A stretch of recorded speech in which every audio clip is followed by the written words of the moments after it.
Welcome to Your Dailies, the podcast designed to help you on your journey of addiction recovery. We're going to go through the big book of AA and use our collective experience, strength, and hope to help you understand what addiction recovery really looks like.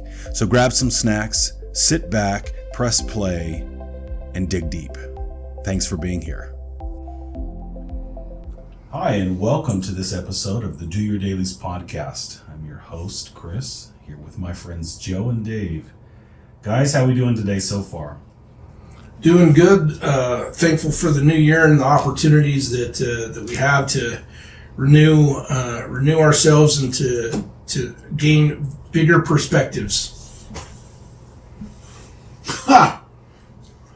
Well, the old guy's doing great, and I'll tell you, I hope you listeners buckle up and put your seatbelts on, because I've got some juice to give you guys over the next little while, maybe even today, but we'll do this. What a pleasure, what a blessing, what an honor. I would say that. What an honor it is for me to sit in discussion with these fellows and share some things from the heart.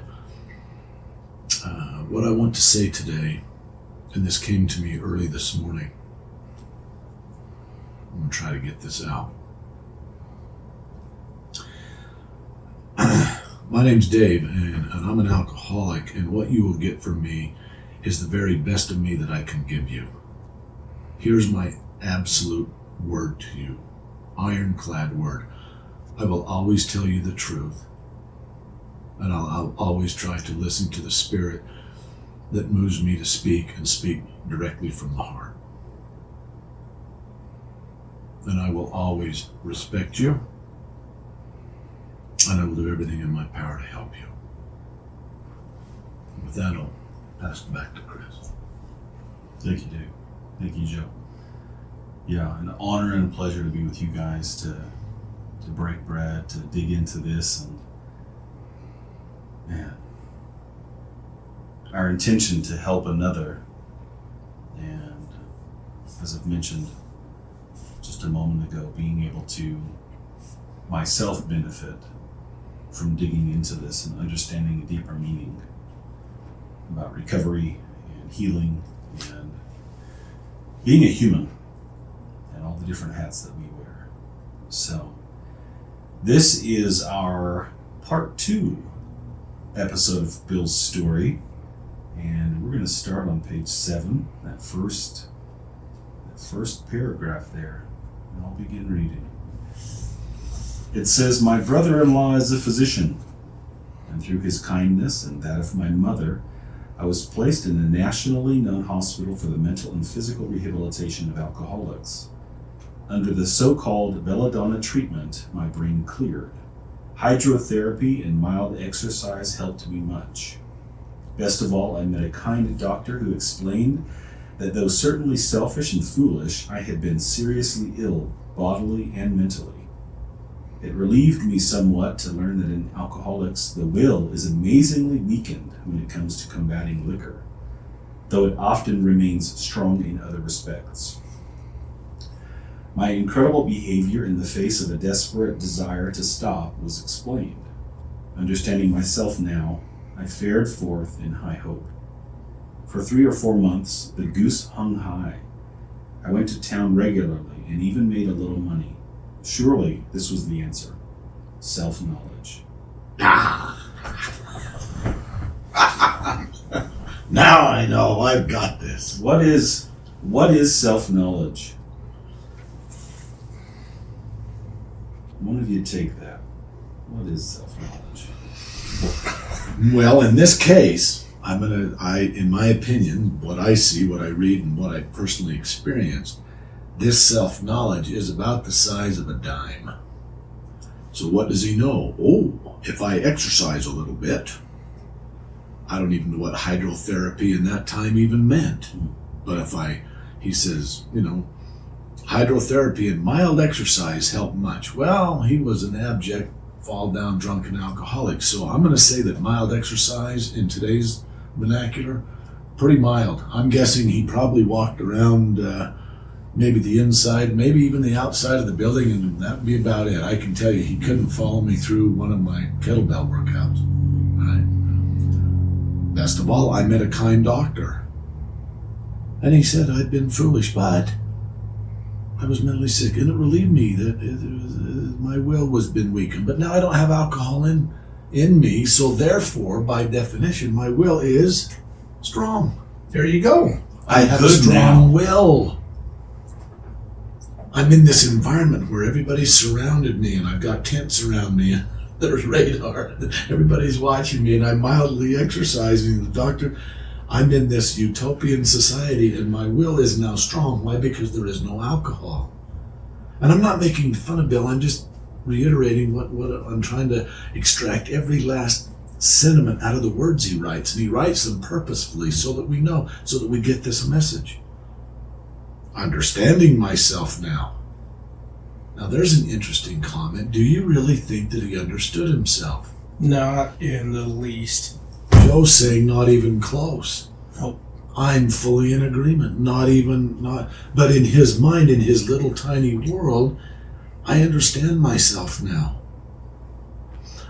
I dare bet you, Chris, if I could have called him and said, okay, explain. Help me understand. How do you understand yourself now? Do you think he would have talked of the allergy of the mind, the obsession of the mind, allergy of the body? Not at this point. Not at this point. Not even clue. Not even remote understanding. But understanding myself now, I fared forth in high hope. Now there is a kicker. In high hope. High hope of what? And I look at that word, those two words together, high hope, based on what? Now see, the word hope for me is incredibly dangerous. Just the way it's said there, it just in hope. But based on what? I don't have a strategy. Hope combined with a succinct, detailed, experienced strategy. Now I've got some traction, but he doesn't have that yet. Well, but he does have something that he adds to it. And then on the very next sentence, he says, for 3 or 4 months, the goose hung high. So he's assuring himself that this hope and this ability that he has now to think clearly and to stay away from alcohol is going to last. And he's sure of it because he's got some time. Yeah. How much time does he have, Joe? 4 months. He's got some time. I got this now. Yeah. And I would even, and you guys are professionals, you correct me, I'm a layman here, but my experiences, I don't even know that I've got 30% of my brain firing on all the pistons yet. Mm-hmm. I think after 4 months, the way he's described, and later we'll get a much better feel, but not so long ago, he asked the question, should I kill myself? Mm-hmm. No, not today. Mm-hmm. That's some pretty big stuff. And then, now 4 months later, the goose hanging high. Everything's bliss now, 4 months later. The oscillation back and forth here is profound for us to pay attention to. And now let me give him a little credit. And to our listener who might go, well, 3 or 4 months, maybe that's new to him. Maybe he understands better than he ever has in the past to this point. Maybe in the most recent past. Maybe his awareness, clarity, and those kinds of things have improved, right? We can look at him and go, this guy knows nothing in the grand scheme of things. But let's acknowledge that little trickery that the mind can do that tells us, look, I'm better than I have been in a long time. Keep going. The one distinct inference of the mind playing its role right here so clearly is where he says, surely this is the answer. Yeah. After 3 or 4 months. And he's convinced. Like, and that's part of the totally danger convinced. With it, right? Yeah. Because as onlookers, we could say, if we could travel back in time, right, and assess the situation and everything, we'd go, hey, Bill, you might, hold on a minute, slow down. Pay attention to this, pay attention to that. But a lot of individuals are in that same space, that complacency, that, okay, I got 3 or 4 months. So what do we call that? The pink cloud? I'm feeling better. Man, a rigorous workout, walking around the building, maybe taking a lap on the outside, right? But he says something here. For 3 or 4 months, I went to town regularly and even made a little money. In other words, I can go into where I'm used to going. Hey, there is the fact that I even made a little money. And I'm not begrudging him for that. Right. I'm just saying, be careful. You are having we'll call it, you're taking a step or two. Be careful how you categorize that. Is that now, okay, I've got my badge of honor? And he to Joe's point, surely this is the answer. Look at the evidence that has now mounted. I go into town, I've made some money, I now have self-knowledge. I've got this. Yeah. Yeah.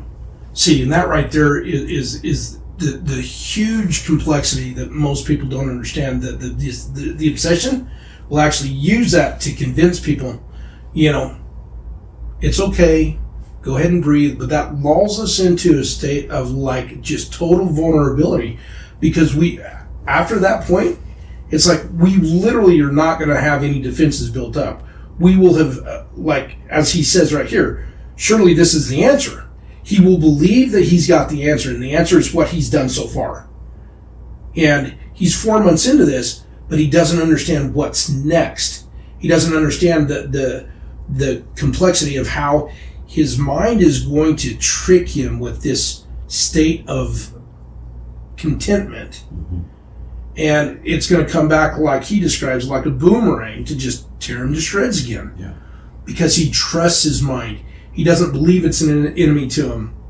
And that's part of what I think a lot of us have to come to terms with, is that the way we think and the way that we see things can be so manipulated just in varying degrees here and there, to a point where when we least expect it, it's going to come back, and we are going to be vulnerable to taking that first drink, and because that's what's coming back to him. Because he's gotten that point where he's completely bought into the idea of, I know myself well enough to where that's never going to happen again. I've got the answer. So I want to be very clear with our listener. This is not us beating up on Ray Wilson. Right. He wrote this down. These are his scouting notes. He's saying, here's what happened to me. Pay attention, examine it. And I'm going to reiterate something I said early on. Study this like a spy. Don't just read this. Study it. Why did he put this in here? And he's done it. And he's telling us straight up what happened. And again, I'm going to remind the listener, go back and look at, to Joe's point, look how the obsession of the mind is working. That statement right there that Joe read, that's the obsession of the mind. That's the trickery, that's the sophisticated nature. And all we're asking is, have you had the same experience? In other words, have you gone down this road? Have you had 3 or 4 months and then you feel like, hey, I can rock and roll and going to bars and whatever it is? I'm asking you, the listener, to think, look at this example and say, has something even remotely like this happened to me? And if it has, then okay, so be it. We don't beat ourselves up, but just acknowledge it and saying, okay, I know a little bit more now. Yeah. And so we'll go on. It's a warning, is my hope. Yeah, we're not criticizing or critiquing, but paying attention to those warning signs, those red flags. And we get into maybe some new territory that we haven't been in for a while, and it's easy to kind of sit back and put our guard down. And we don't want to do that. Yeah. We want to be cautious. We want to be intentional. All right, it says, but it was not, for the frightful day came when I drank once more. Imagine that. The curve of my declining moral and bodily health fell off like a ski jump. After a time, I returned to the hospital. This was the finish, the curtain, it seemed to me. My weary and despairing wife was informed that it would all end with heart failure during delirium tremens, or I would develop a wet brain, perhaps within a year. She would soon have to give me over to the undertaker or the asylum. They did not need to tell me. I knew, and almost welcomed the idea. It was a devastating blow to my pride. I, who had thought so well of myself and my abilities, of my capacity to surmount obstacles, was cornered at last. Now I was to plunge into the dark, joining that endless procession of sots who had gone on before. I thought of my poor wife. There had been much happiness after all. What would I not give to make amends? But that was over now. Okay, now that to me is just amazing how quickly he shifts from having the answer to just his wife gets these further directions from the doctors saying it's either wet brain or he's going to have more delirium tremors, and one way or another he's doomed, and then all of a sudden he goes into that victimhood, and he's showing us that although before he was talking about the answer, now he's actually buying into, maybe I'm not as well as I thought I was. And then it just continues. I'd like to make a comment back on the other page, and I'll just speak a minute. Some of you that are listening may not understand what the delirium tremens are, or what that means. Heart failure, we understand. But these medical professionals are projecting what they have. This is not a guess. They have seen this. They have worked with many, many, many people.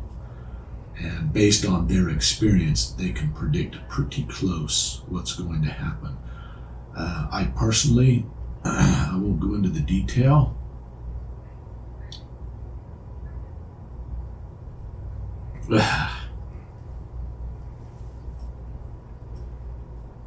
When the words delirium tremens are used,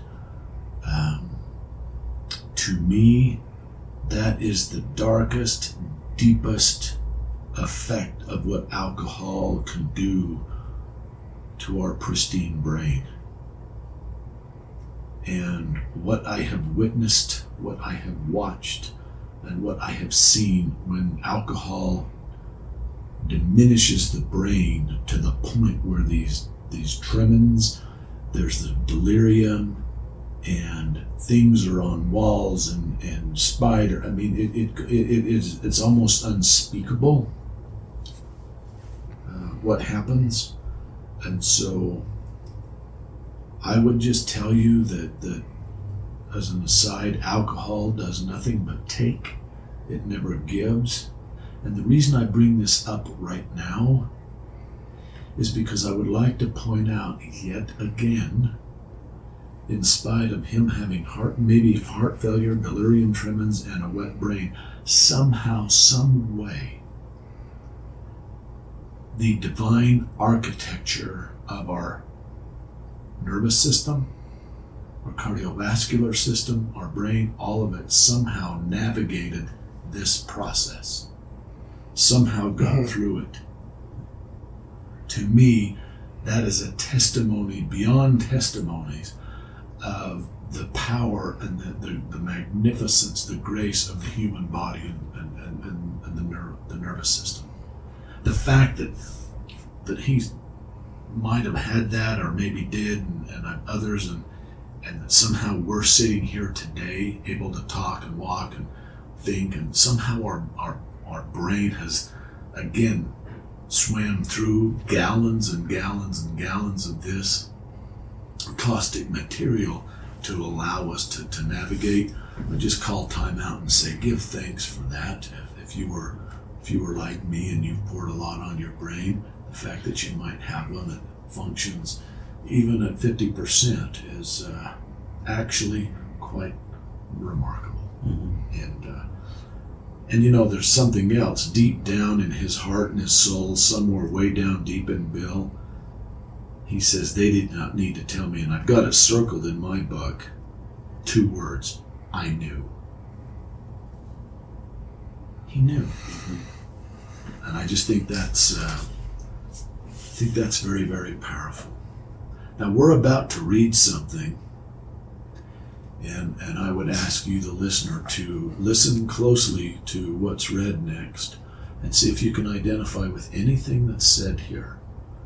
And not from only from a how should I put this from an acknowledgement standpoint? Because the biggest lie that we tell ourselves as addicts, alcoholics, is it's not that bad. And generally no one has a clue about how bad it really is, because we don't want to tell them, but our ego and pride won't talk about it, but he does. And he puts it in, he blasts it out in writing to the world. And I think there's a reason for this next paragraph. Will you read that, Dave? Pardon me? Will you read that? Sure.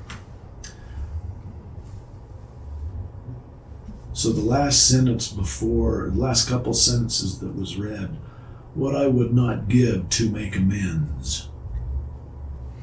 But that was over now. Why was it over? And he's about to tell us. He's so far beyond making amends. No words can tell of the loneliness and despair I found in that bitter morass of self-pity. Look at the words that he is using to describe himself. This is what we call rock bottom, and I don't really talk much about rock bottoms or bottoms. It's just the state. He's lonely, he's despairing.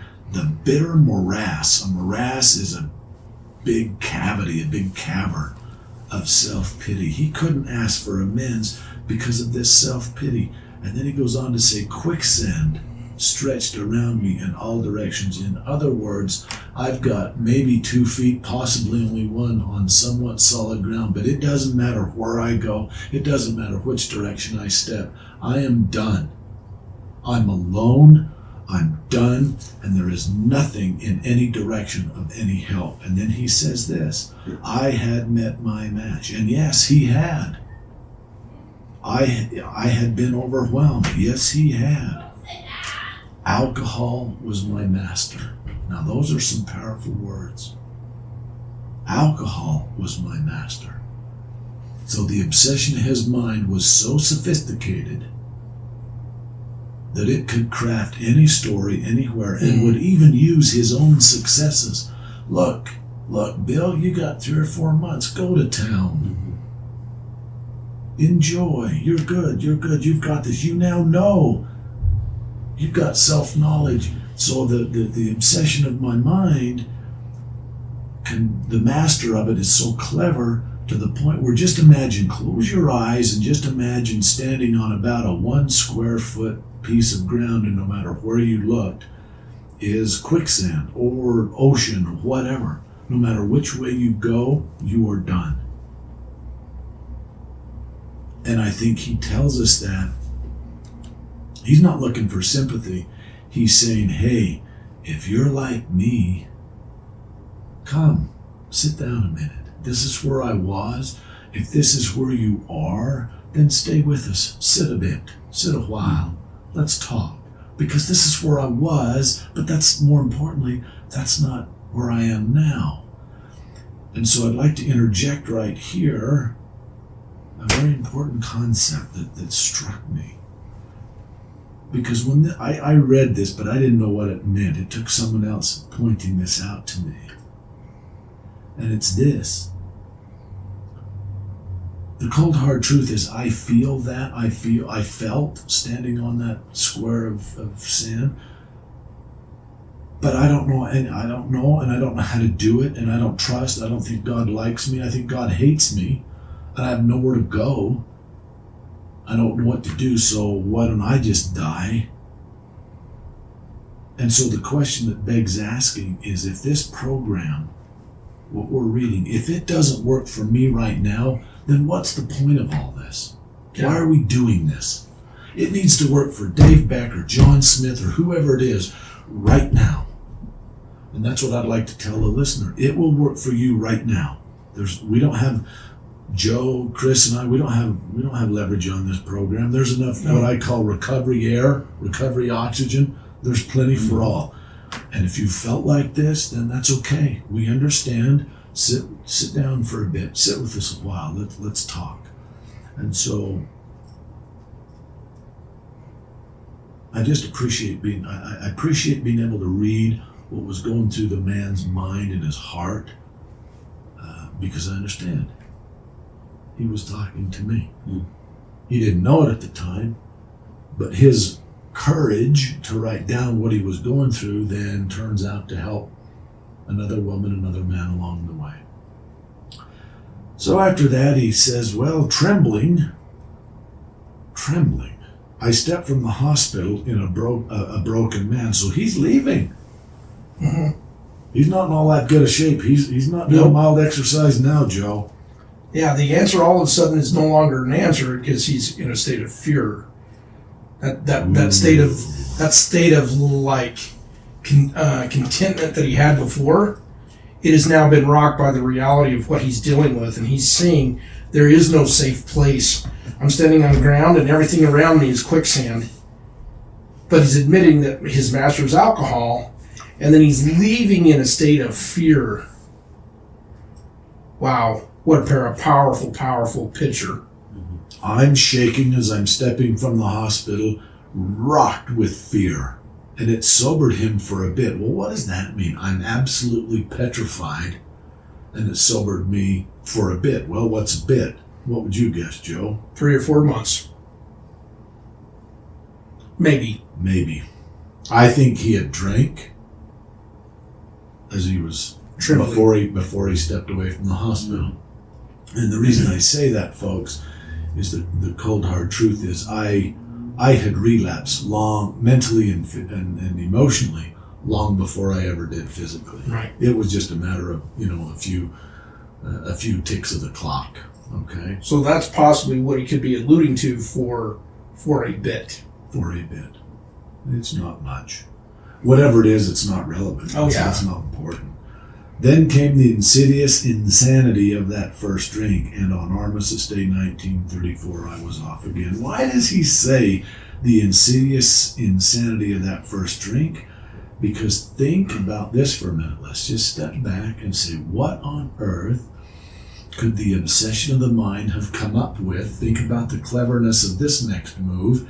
So not too long ago, he was talking about, as we talked in that paragraph, the bitter morass and all of that, and he was fear sobered him, but then Armistice Day came. Well, it's Armistice Day. I mean, in my world, I don't even know what that means, Joe. I can't remember what Armistice Day is. Is that? It's a celebration of World War I know that. But, okay, it's a celebration of something. So apparently, it's either 5 o'clock somewhere, or it's Armistice Day, or the sun came up, or the lawn's mowed, or it doesn't matter. Yeah. But he called it something very important: the insidious insanity. So it's not just insane. What does insidious mean? That means, in my mind, it invaded his entire being, his entire soul, his entire mind, all of it. He was completely and utterly consumed with this. It had taken him top to bottom, and I was off again. Everyone became resigned to the certainty that I would have to be shut up somewhere or would stumble along to a miserable end. Ooh. And then he goes forward here. This is a very important transition because he lobs us a little bit of sunlight. He's told us the absolute truth of what has happened, but then he says, now hold on a minute, lest you get clear down in the dumps and this is a lost cause and we're done. He said, how dark it is before the dawn. Well, what he's alluding to is something is about to happen. Not sobriety, not some miracle on his part, but something. There's going to be a ray of light somewhere. He's teeing us up. He's saying, hey, something really good's going to happen. Just stay with me. Stay with me a few more minutes and some good's going to happen. In reality, looking back, he said that was the beginning of my last debauch. Well, what's a debauch? A drunk, whatever you want to call it, but the last run. I was soon to be catapulted into what I like to call the fourth dimension of existence. And for most people, they don't even know what he's talking about. What does that even mean? Well, the fourth. So what's the first one? What's the second one? What's the third dimension? We not even sure what 1 through 3 is. What's the fourth one? The fourth dimension of existence. I was to know, it's okay, So here he is. I'm about to go into dimension 4, and then he backs it up. I was to know happiness, peace, and usefulness in a way of life that is incredibly more wonderful as time passes. So there, within a paragraph or so, he has described the insidious nature of it. He said, hold on a moment, just let's call a timeout before we get too catastrophic here. I'm going to throw you a little bit of a life preserver here. Something good's going to happen. That was the beginning of my last one. And I was soon, now he used the word catapulted. He was catapulted into a completely different way of being. I was to know happiness, peace, and usefulness. Now that's very different. We're only a half a paragraph away from loneliness, despair, bitter morass, and self-pity and quicksand. 2/3 of a paragraph later, I'm happy, I know peace and usefulness. Those are interesting words. And it becomes more wonderful as time passes. Why does he say that? Incredibly more wonderful as time passes. Is it the passage of time that makes this life more wonderful? I think not. No, his quality of life, because of those dimensions of happiness, peace, and usefulness, just compounded the longer it went on. Exactly, but based on what? He hasn't really said it yet, but what he's saying there, it becomes more wonderful as time passes. Bill Wilson is not a guy that just sits there and watches the sun go up and down. He is a man of action, always has been. Some of it was crazy when he got on the motorcycle, but he's a man of action, okay? And so just not passage of time, not how many times he goes to bed, but he's now alluding to there's work to be done here. So he's engaging us and saying, time passes, but there is work to do. I'll share more with that later, but just know this is not a passive spectator sport. Okay? Any thoughts there on any of that stuff, Chris? Makes me think of the mind when applied, the brilliance of the mind when applied by an illness, by an insidiousness, right? As we're talking here, the destruction that can take place, the chaos that can take place, and then when in sobriety, in recovery, when it health, stability, some sense of homeostasis, how much can be accomplished, how much good can take place. And so as I read that, in a way of life that is incredibly more wonderful as time passes, I get a glimpse of the blessings of recovery. I get a glimpse of what we do to continually improve, to continually progress. And yeah, it's a wow, what a parallel. Not a parallel, what a contrast in that same paragraph. Okay. Now I'm going to step out for a second and say, what's missing here? How do you do it? Exactly. Yeah. What took place? Because is that what we're hoping for? That, well, I'll just quit drinking for a minute and then I hope it'll change. And I thought of this earlier. That false hope that the alcoholic and addict experience, but then their family members. He hasn't even stopped drinking yet. Well, that's why it says, I was soon to be catapulted. He hasn't been catapulted yet. What he's actually alluding to is like, these are dimensions that we need to be very mindful of as we're going through this journey, going from the state of that sick state, the insidiousness of the insanity that he was talking about, to this place of like happiness, peace, and usefulness. It's like those things do not coexist together. Insidious insanity does not coexist with happiness, peace, and usefulness. Right. They don't exist together. And I'm going to reiterate, he's not done drinking. Right? Yeah. So what he's done is he's kind of put us out there in front and said, this happened, but wait a minute, within a paragraph, this, to Joe's point, this is where I was, and I'm still there. Yeah. So then he tells us, because we're asking the question, what happened? What'd you do? How'd you get there? So then he's just sitting there, and he says, near the end of a bleak November. What does that mean? Bleak November. He was drinking in his kitchen. He's not partying. He's not out, having nobody's there, with a certain satisfaction. Now, identify. Look at this obsession of the mind again. With a certain satisfaction, I reflected. There was enough gin concealed about the house. I don't know how old he is right now, but he's not very old. And he is literally, it's only he and his wife. He's literally gone around his home and hid whiskey. Yeah. Has any of the rest of you ever done that? I certainly have. Why do we hide it? A, we don't want anybody to know how much we're drinking, and B, I may give you one bottle and say, here, I'm good. Mm-hmm. And you say, oh, thank you so much. I so appreciate it. And I just smile. And what do I know? I got 10 more. Yep. Yeah. That was my decoy. I just feigned willingness. I'm done. We keep back doors available, other options there. Yeah, absolutely. All right. I reflected there was enough gin concealed about the house to carry me through that night and the next day. Hey, my wife was at work, and I wondered whether I dared hide a full bottle of gin near the head of our bed. So now he's pushing a little bit, and he says, I'm pretty crafty, I'm pretty clever. I got a hit about the house, but I'm wondering if I can save myself the effort to get out of bed and go somewhere and drink. Can I just roll over and take a hammer on this?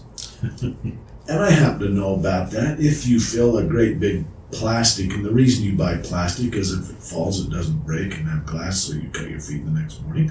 But if you have a plastic, what I call a tumbler, and they're big, it's not small, it's big, and if you fill it full of ice clear to the top, and then you pour Seagram 7 on top of that, you have a nice ice cold tonic, if you will, all night long.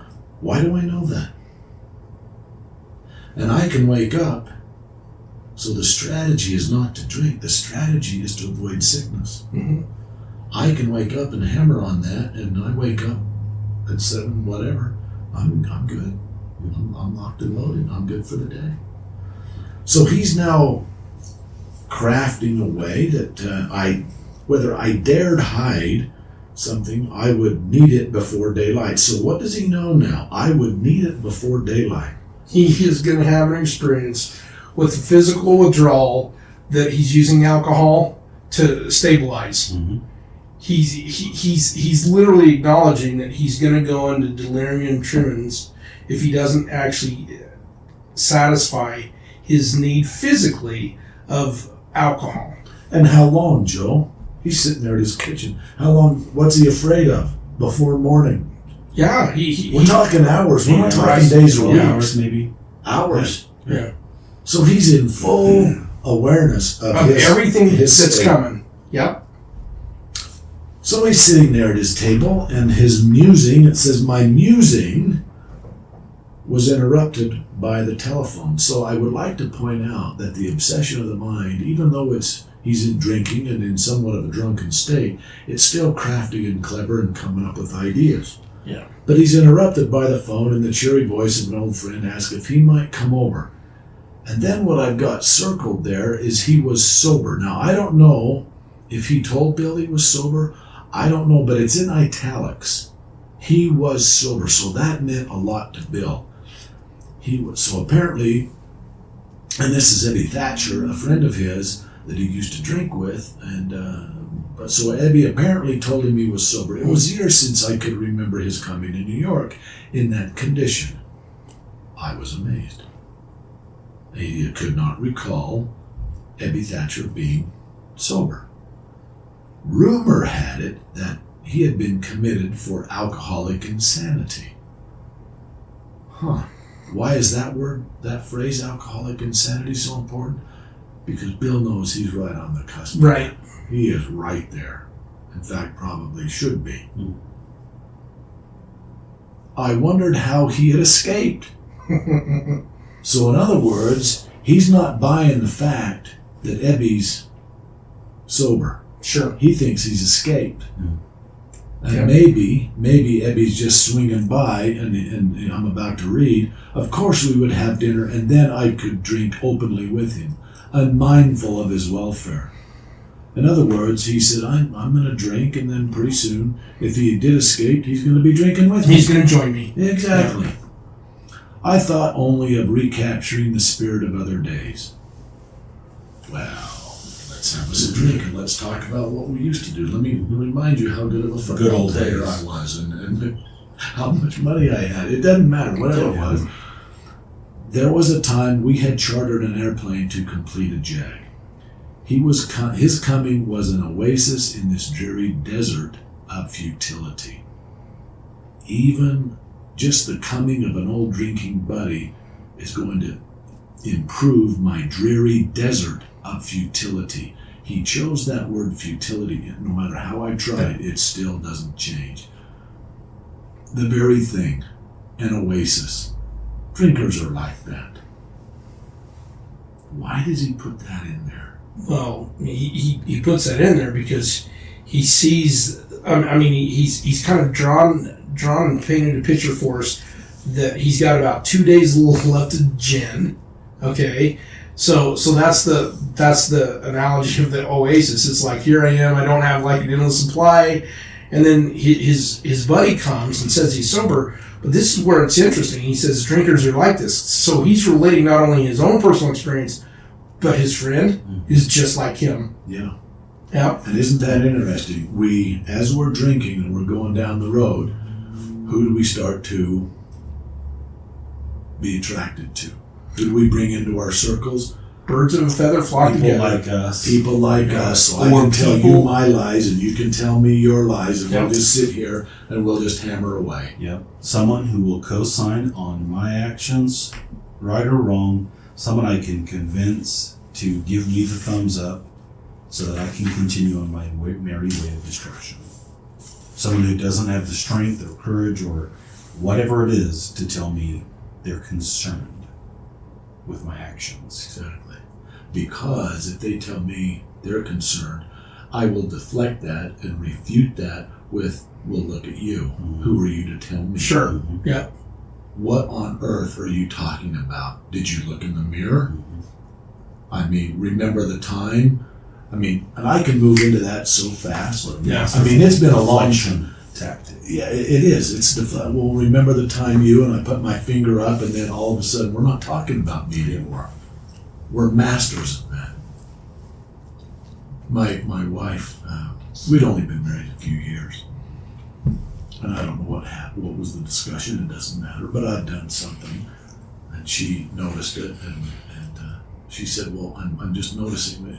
And before we were finished, she looked at me and she said, "This is incredible." She said, "You did something. And before we're done talking, it's always my fault, 100%. She said, "You are made of Teflon. There is nothing that sticks." She said, "How do you do that?" And I said, "I am a master of it." And I said,